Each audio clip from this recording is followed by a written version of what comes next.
Pai de seus irmãos e irmãs, Pai do Senhor. boa noite a todos. Boa noite. Vida cristã e cuidados com a saúde é a nossa série de mensagens do mês de julho. Falando sobre saúde, eu me lembro de uma experiência que foi muito marcante para mim.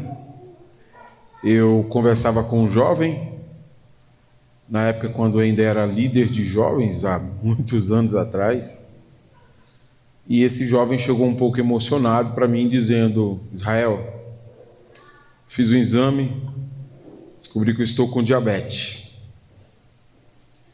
Ele estava um pouco emocionado por causa disso, e me disse: eu já sei como vou lidar com isso. O médico disse que eu devo tomar insulina, mas eu não vou tomar. Eu acredito muito que o Senhor pode me curar. Então, ao invés de tomar insulina, eu vou orar pedindo ao Senhor que me cure, porque eu acredito que Ele pode me curar. Apesar disso ter acontecido no ano de 2005, eu me lembro da resposta que eu dei àquele jovem, que foi uma resposta baseada em Mateus capítulo 4. Mateus capítulo 4 fala que Jesus é conduzido pelo Espírito para ser tentado pelo diabo. São 3 tentações. Eu me lembro de ter lido e explicado para ele a segunda tentação. Essas tentações de Jesus, eu acho que são textos que nós deveríamos explorar mais. Porque essas tentações, elas são significativas para nós de muitas maneiras. Há pelo menos 3 sentidos para o que essas tentações representam para nós. Primeiro, essas tentações, elas exemplificam o relato histórico de Israel, que passou pelo deserto, foi tentado exatamente nessas 3 tentações, Deuteronômio capítulo 6, 7 e 8, e fracassou em todas elas. No caso de Jesus também foi tentado no deserto, nas mesmas tentações que Israel, mas Jesus saiu vitorioso. Segundo, essas tentações mostram para nós qual é a verdadeira natureza de Jesus. Jesus aqui, ele não se coloca como uma autoridade política ou militar, mas ele se coloca como uma autoridade divina. E por último, essas tentações revelam para nós como que Jesus indica que os seus discípulos deveriam lidar com tais tentações. Quando nós estamos sendo tentados pelo diabo, porque nós somos tentados pelo diabo, como que a gente deveria reagir? E eu usei exatamente este terceiro aspecto.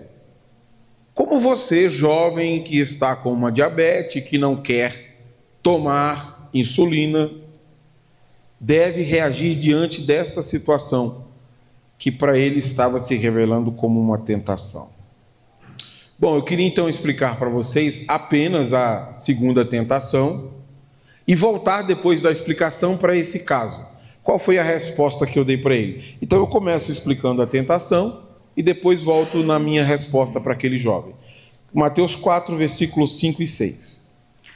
Então o diabo o levou à cidade santa, até o ponto mais alto do templo, e disse: se você é o filho de Deus, salte daqui, pois as escrituras dizem: ele ordenará a seus anjos que o protejam, eles o sustentarão com as mãos, para que não machuque o pé em alguma pedra. Após Jesus ser batizado por João, assim que ele sai das águas, todos ouvem o Senhor declarar: este é o meu filho amado.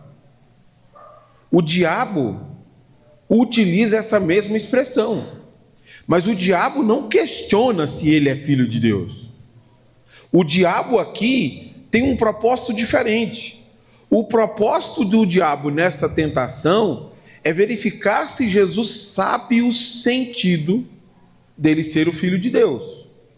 Para isso, o diabo utiliza aqueles conceitos confusos que são tirados de situações cotidianas. A gente vê muitos conceitos sobre Deus que são tirados de situações cotidianas, que são conceitos muito confusos. Por exemplo, eu ouvia ontem um vídeo de uma pessoa explicando como honrar o Senhor. E ela pegava uma situação bem confusa do bolo.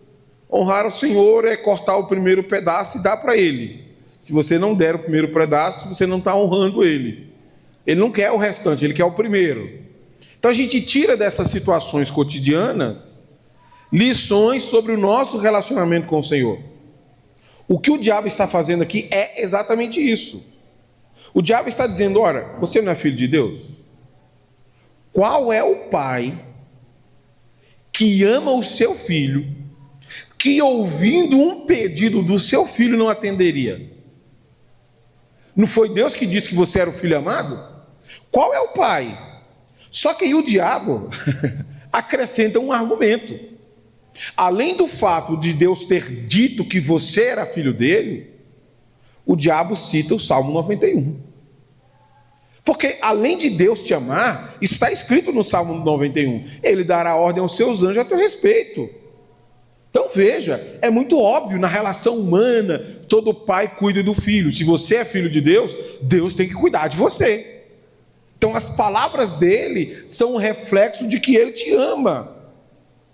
E aí a tentação do diabo é acreditar que ser filho de Deus significa dizer a Deus o que ele deve fazer.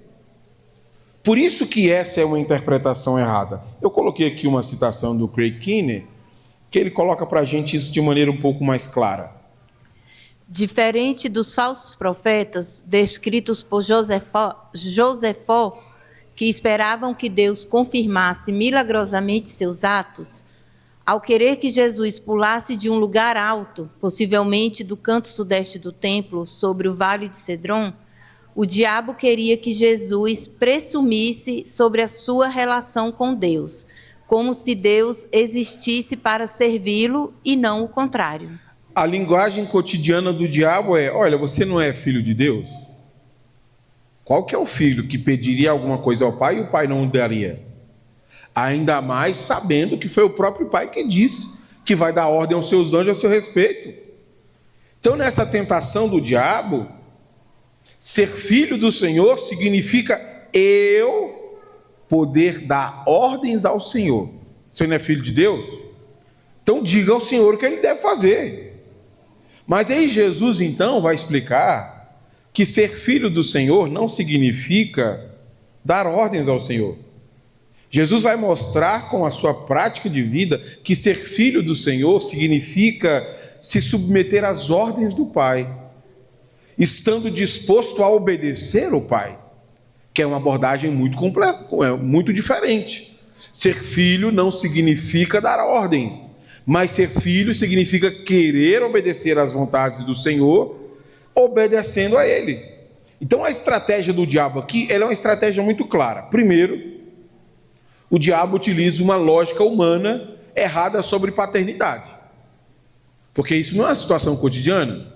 Qual é o filho que pediu uma coisa para o pai não daria? É uma lógica humana. Segundo, a estratégia do diabo é tirar as palavras do Senhor do contexto. Porque tanto a palavra que você é um filho amado, como a palavra do Salmo 91, foram tiradas do contexto. Mas então no versículo 7, o que Jesus faz? Jesus responde o diabo. Jesus respondeu: as Escrituras também dizem, não põe à prova o Senhor seu Deus. Olha que chocante.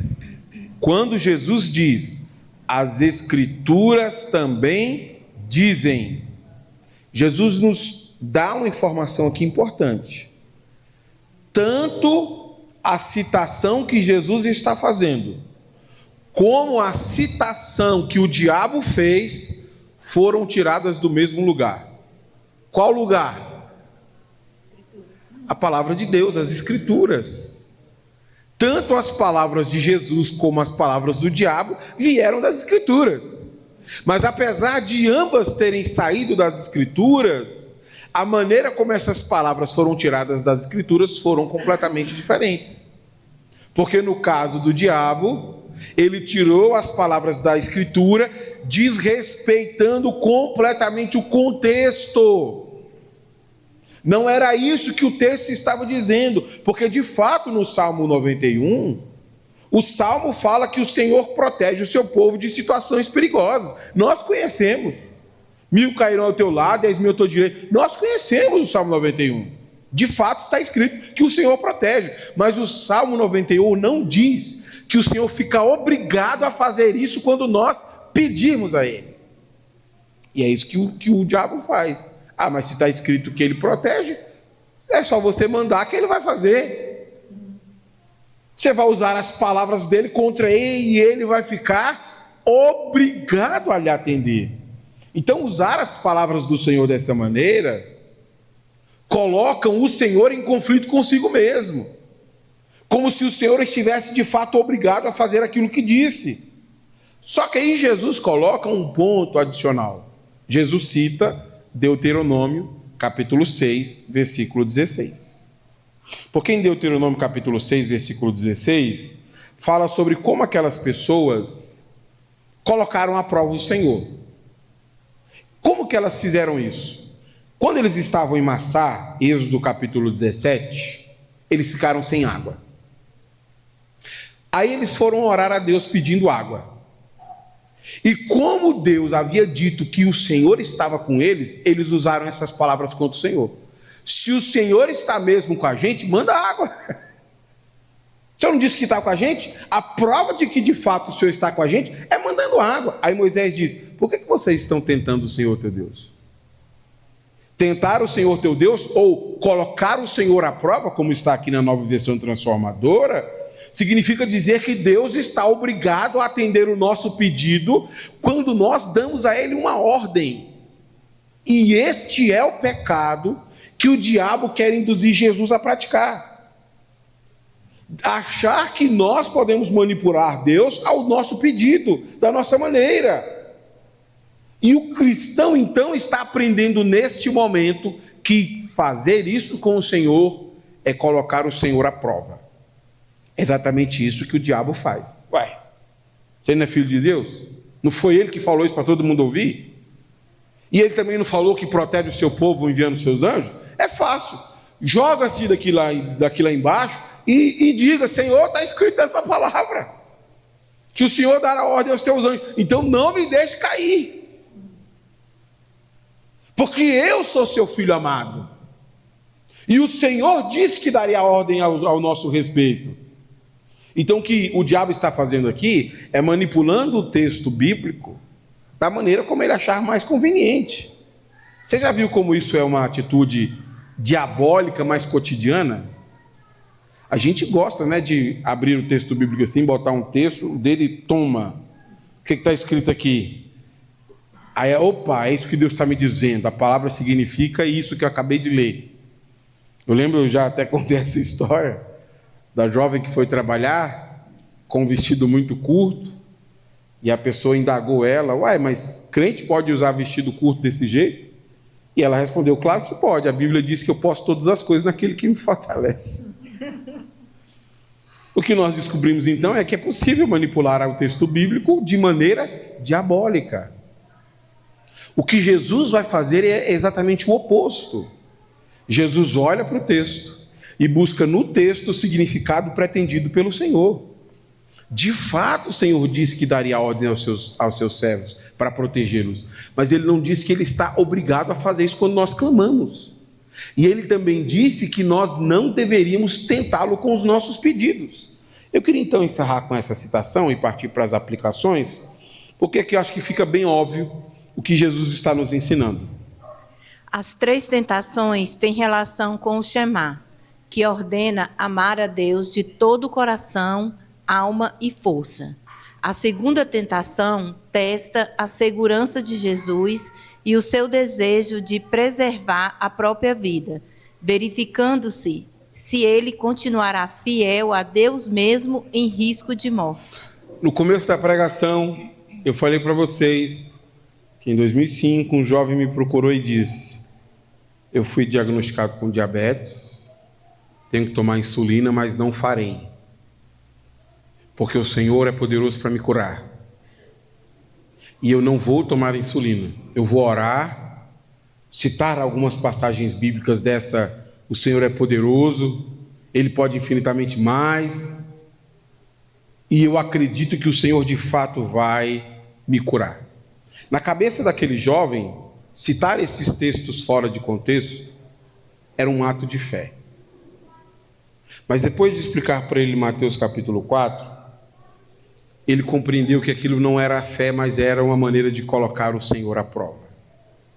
Ou seja, deixar de tomar o medicamento por acreditar que citar versículos fora de contexto e ordenar o Senhor curá-lo, porque o Senhor não tem outra opção, não é uma atitude que um cristão tomaria. Quem age assim é o diabo. É o diabo que faz parecer que as coisas com Deus têm que ser desse jeito. A gente chega diante dele, cita algumas porções de versículos fora de contexto, e então ele que lute. Ele que lute para nos atender. Que nós somos filho amado, nós somos crente, dizimista fiel. Os argumentos são os mais loucos possíveis.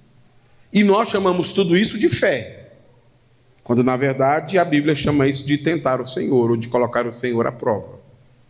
Sabendo disso, eu queria fazer algumas aplicações, como isso nos ajuda a considerar o cuidado com a saúde e o nosso relacionamento com Deus a partir dessas palavras do Senhor. Primeira aplicação: as Escrituras podem ser usadas para o bem ou para o mal. Veja, o mesmo texto bíblico pode ser usado de duas maneiras. Eu posso usar o texto bíblico manipulando as Escrituras de maneira conveniente. Eu cito um versículo fora de contexto. Irmãos, isso aqui parece ser brincadeira, mas não é. Me assusta a maneira como os cristãos não se incomodam de manipular a Bíblia. E parece ser uma coisa natural. Outro dia eu vi uma cena que me chocou. Alguém leu um texto bíblico que estava escrito assim: mas o fruto do Espírito é amor, paz, paciência, fidelidade. Aí depois de ler essa parte, a pessoa começou a explicar que essa fidelidade significa que nós precisamos ser fiéis à instituição da qual nós fazemos parte. Nós temos que ser fiéis à Assembleia de Deus, porque assim estaremos agradando o Senhor. E surpreendentemente as pessoas estavam dizendo glória a Deus e aleluia. E eu em choque dizia: mas será que as pessoas não entendem que não pode fazer isso com a Bíblia? Será que as pessoas acham que a gente pode fazer assim? A gente pega a Bíblia e lê o que a gente quiser e faz o que quiser do texto? Isso é manipular as Escrituras, isso é um mau uso do texto. E nós fazemos isso sempre que nos parece ser conveniente. A gente usa para justificar os nossos vícios, as nossas decisões. A gente usa para nos defender, para atacar os outros. E pouco importa o que o texto está dizendo. Mas o que nós descobrimos que quem faz isso nas Escrituras é o diabo e os falsos mestres. O desafio cristão é compreender o que a Bíblia diz em seu contexto e estar disposto a obedecer à vontade do Senhor. Então nós precisamos decidir que tipo de uso nós faremos da Bíblia, gente. Como é que a gente vai se relacionar com o texto? Nós vamos ser mais cuidadosos com isso, ou nós vamos continuar brincando com a palavra de Deus como se isso não tivesse problema algum? E me choca a maneira como na cabeça de algumas pessoas isso não tem problema. A pessoa começa a pregar, fala um monte de bobagens, e aí bate na Bíblia e diz: porque aqui nós pregamos a Bíblia. Como se ler a Bíblia fosse pregar a Bíblia. E nós às vezes nos deixamos levar por isso, né? A gente procura versículos chaves, palavras, para justificar as nossas decisões, para nos motivar na direção certa, e nós estamos manipulando o texto. E não estamos nos preocupando como isso pode nos colocar em rota de colisão com Deus. Porque nós estaremos tentando o Senhor em muitas das nossas decisões. Inclusive, este mau uso das Escrituras vai prejudicar o seu cuidado com a sua saúde. Porque esses debates existem. Você nem faz força. Você vai ver cristãos falando sobre saúde e há pessoas tirando textos aos montes assim, de contexto para falar que crente não deveria cuidar da saúde. Ele deveria sim orar e apenas esperar pelo milagre. Crente raiz, porque crente Nutella está procurando hospital. Eu lembro de ter ouvido isso um dia, né? O irmão disse que foi na UTI e ficou chocado. Porque encontrou outro crente lá na UTI e falou: você não ora não, irmão? Crente que ora não vai na UTI não. Isso é chocante. Porque a gente vai manipulando as escrituras e como uma decisão de vida. E você? Como você tem se apropriado da palavra de Deus? Você está manipulando o texto? Você colocou lá um versículo lá no seu perfil do Instagram, do WhatsApp, e não quer nem saber o que a Bíblia está dizendo? Você usa isso porque lhe dá mais segurança de fazer as coisas? Nós precisamos entender que a Bíblia pode ser mal utilizada. E nós podemos estar sendo vítimas de má manipulação, ou nós podemos estar fazendo má manipulação da Bíblia. Segunda aplicação. O triunfalismo advindo do mau uso da palavra do Senhor farão você pecar contra Deus. Nessa aplicação, eu estou chamando de triunfalismo aquela ideia que é uma ideia assim bem bonita. Eu sou o que a Bíblia diz que sou. Eu tenho o que a Bíblia diz que eu tenho. Eu posso o que a Bíblia diz que posso. Não é maravilhoso isso? Só que essa ideia triunfalista, o que faz? Pega textos isolados e tenta mostrar a nossa vida como sendo uma vida assim perfeita. Nós não deveríamos ficar doentes, nós não deveríamos passar por aflição, nós não deveríamos ter problema financeiro. Então nós decidimos fazer uma leitura da Bíblia triunfalista, sem respeitar o contexto e a intenção do autor. Para muitos cristãos, citar o texto fora do contexto é até legítimo. Legítimo. Pastor, estou citando a Bíblia.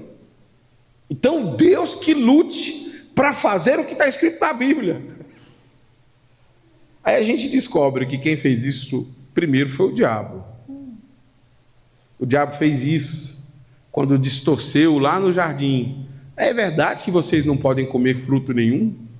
Pegou a palavra de Deus e distorceu.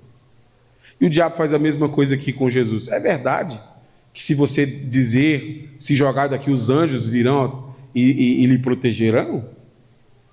A gente vai fazendo isso de maneira triunfalista, achando que isso é positivo. Sabe qual que é o problema? Quando as coisas derem errado, a gente faz parecer que Deus é culpado. Pastor, por que eu fiz tudo que Deus me pediu e as coisas não aconteceram? Deus me pediu meu dízimo, eu dei. Deus me pediu meus filhos, eu dei. Deus me pediu meu tempo, eu dei. Deus foi me pedindo, eu fui dando. E as coisas nunca estavam dando certo.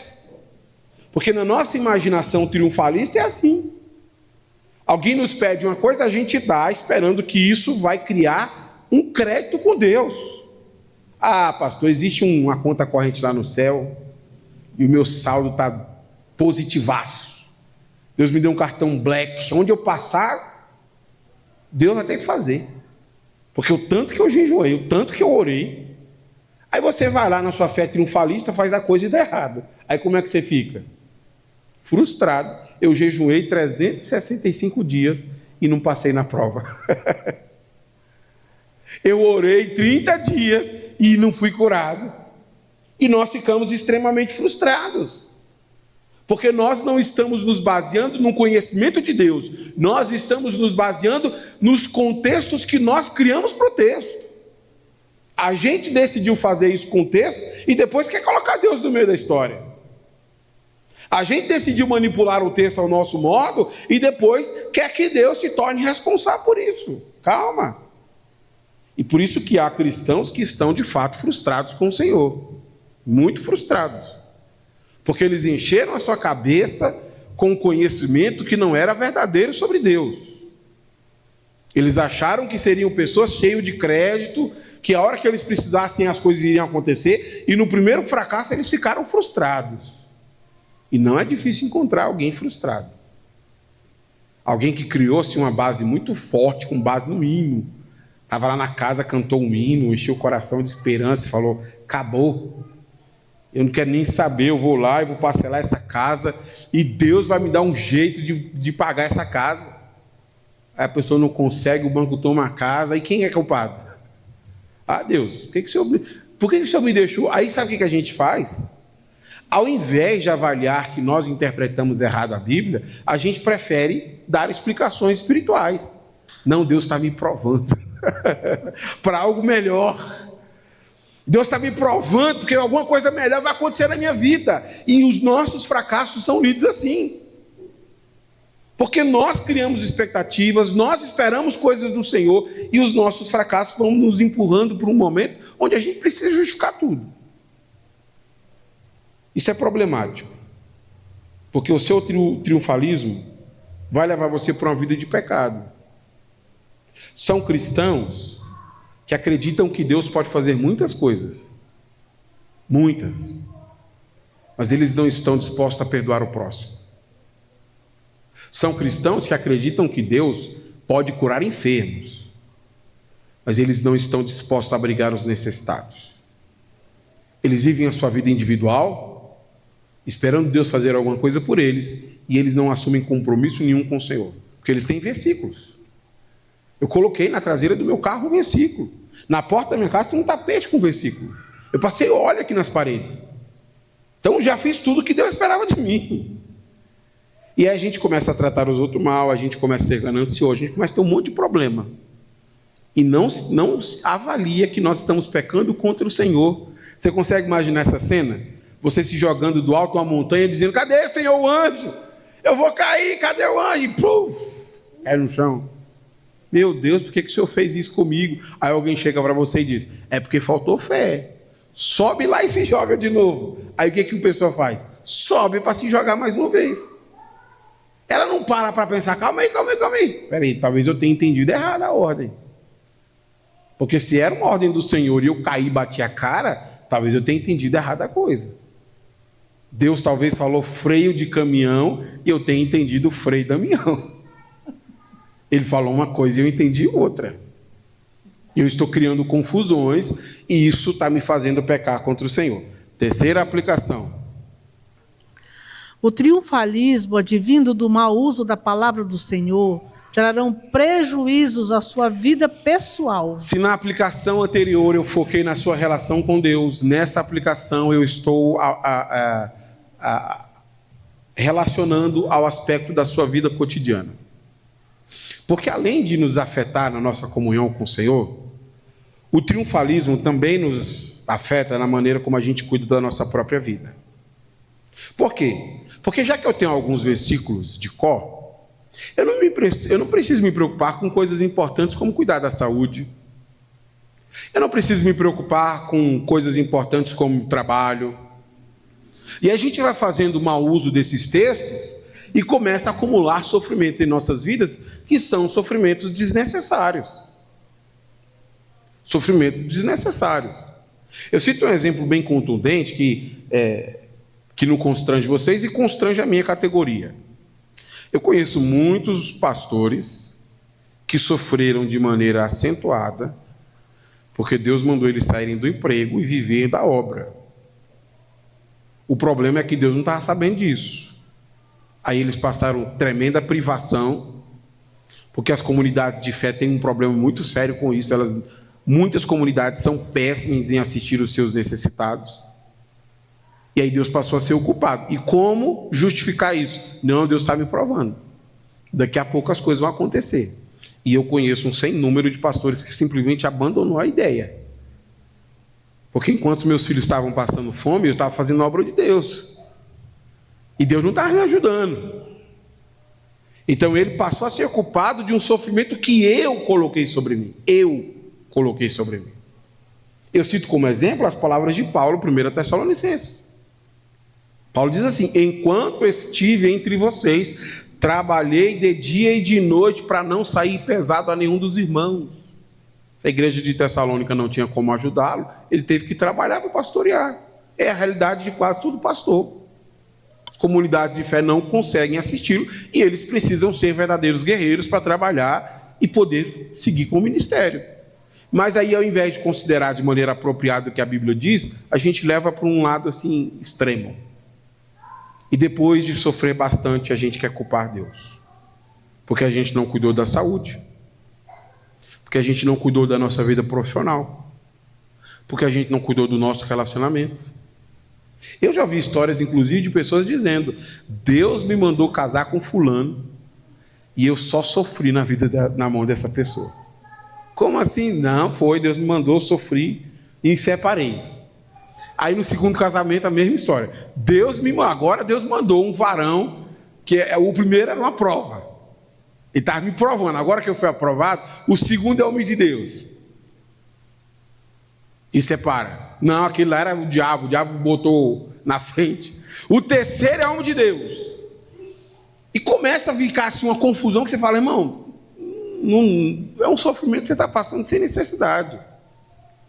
Você está passando sem necessidade. Você sofre emocionalmente, você sofre profissionalmente, você sofre de todos os aspectos por causa do seu triunfalismo. Não faz isso. Leia a Bíblia de maneira apropriada, veja o contexto das Escrituras. Se é o que a Bíblia está dizendo, acredite na vontade do Senhor e obedeça. O que você não pode fazer é tirar um texto do contexto. E nós gostamos, gente, gostamos. Vamos ser honestos? Se alguém chegar para você para lhe dar um conselho que favorece o que você queria fazer e cita um versículo, você nem quer saber se aquilo é o que a Bíblia diz. Por exemplo, estou pensando em sair do emprego. Aí a pessoa lê lá um versículo assim aleatório e você: é uma resposta de Deus. Estou saindo mesmo, estou mandando um pé fora porque Deus me deu a resposta que eu estava procurando. Pouco se importa se aquilo que a Bíblia está dizendo mesmo. Então essa maneira como a gente vai manipulando a Bíblia nos faz passar por um sofrimento que é desnecessário, gente. Um dia a conta vai chegar. Vai chegar para a sua saúde, vai chegar para a sua vida profissional, vai chegar para os seus relacionamentos, e você vai descobrir que esse seu triunfalismo te fez passar por um sofrimento desnecessário. Por isso, não caia na armadilha do diabo. Não tire o texto do contexto para favorecer uma coisa que lhe é conveniente. Pode parecer ótimo no momento que você está tomando a decisão, mas depois, quando der errado, você se sente enganado por alguém. E ao invés de recordar que você caiu numa tentação, você prefere procurar um culpado. Deus é culpado, meu marido é culpado, minha esposa é culpada, meu chefe é culpado, meus irmãos são culpados, minha igreja é culpada. Todo mundo é culpado, menos você que tomou a decisão. Que você é uma vítima que não sabia, que foi enganado. A tentação é contra você. Então você deve ter cuidado para não cair em tentação. Quarta aplicação: citar textos bíblicos para ser negligente com sua saúde e colocar o Senhor à prova. Ok, na última pregação eu apresentei um motivo porque cristãos são relutantes em cuidar da saúde. Cristãos são relutantes porque eles fazem má interpretação bíblica. Eles acreditam em heresias. Aqui eu estou apresentando o segundo motivo. Muitos cristãos não cuidam da saúde porque eles não acham que isso é colocar o Senhor à prova. Eu digo isso porque nós acreditamos que o Senhor tem poder para curar enfermos. De fato tem. O Senhor pode curar qualquer pessoa, inclusive pode ressuscitar dos mortos. Mas o Senhor não é obrigado a fazer isso quando a gente clama a Ele. E é isso que a gente não entende. A gente acha que a nossa filiação é dar ordens a Deus. Deus, eu ordeno, eu determino que o Senhor faça. Ei, calma, o que é isso? Você acha que você está querendo ocupar a vaga do diabo? Você quer ocupar a vaga do diabo, bichão? Se for, é isso mesmo. Porque ser filho de Deus não é isso. Ser filho de Deus não é isso. E o prejuízo chega exatamente para a nossa saúde. Porque a gente cita textos para ser negligente. Cita. Estou falando de casos reais. De pessoas que lidam com a Bíblia assim, de maneira muito leviana para justificar porque não vão ao médico, porque não cuidam da sua saúde, da alimentação, porque estão despreocupados. E citam as coisas mais absurdas. Como se isso fosse plausível. Se você está citando a Bíblia para justificar a negligência com o cuidado da sua saúde, o que você está fazendo é colocando o Senhor à prova. a mesma coisa que foi feita por Israel no deserto e que está sendo feita pelo diabo contra Jesus. É pegar um texto para justificar por que Deus tem que fazer aquilo hoje do jeito que você está mandando ele fazer. Isso não é fé, isso é colocar o Senhor à prova. E por mais interessante que isso se torne entre nós, os pentecostais, porque entre pentecostais isso é quase uma cartilha, né? Culto pentecostal é assim. A gente manda tanto em Deus que é surpreendente a maneira como o povo pentecostal gosta de mandar no Senhor. A gente manda. Você participa de qualquer campanha aí, o pessoal determina coisas aos montes. Coisas aos montes. E por causa dessa nossa tendência de fazer isso, aí nós começamos a nos tornar negligentes. E este é o segundo motivo porque muitas pessoas não cuidam da saúde. Porque eles acham que isso é fé. Não é fé. Você ser descuidado com a sua saúde não é fé.